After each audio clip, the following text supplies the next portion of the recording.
TRS MLA Balka Suman కాదు బానిస సుమన్ అంటూ వైఎస్ షర్మిల విమర్శించారు. దొర పక్కన కూర్చునేసరికి దొరపోకడలు వచ్చాయన్నారు. తొండముదిరి ఊసరవెల్లైనట్టు ఎమ్మెల్యే కాస్త రౌడీ సుమన్ అయ్యారని షర్మిల ఫైర్ అయ్యారు.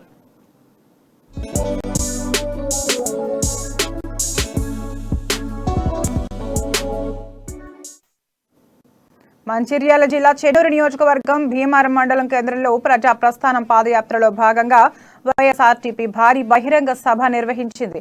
ఒకప్పుడు 100 రూపాయలు లేవని చెప్పిన సుమన్ కు ఇవాళ 100 కోట్లు ఎలా వచ్చాయని వైఎస్ షర్మిల ప్రశ్నించారు. సీఎం కేసీఆర్ జన్మలో ఒక్క మాట కూడా నిలబెట్టుకోలేదని విమర్శించారు.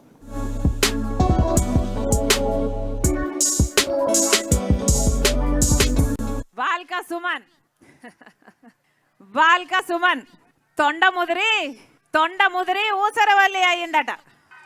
ఈయన విద్యార్థి నాయకుడిగా ముదిరి ఎమ్మెల్యే అయ్యాడు. ఎమ్మెల్యేగా ముదిరి ఒక రౌడీగా ఒక గూండాగా తయారయ్యాడు. వాస్తవం కాదా? వాస్తవం లేదా? ఎంతమంది మీద కేసులు పెట్టాడు. అసలు ఈయన మాట వినకపోతే ఎవరిని వదిలిపెట్టాడట కదా.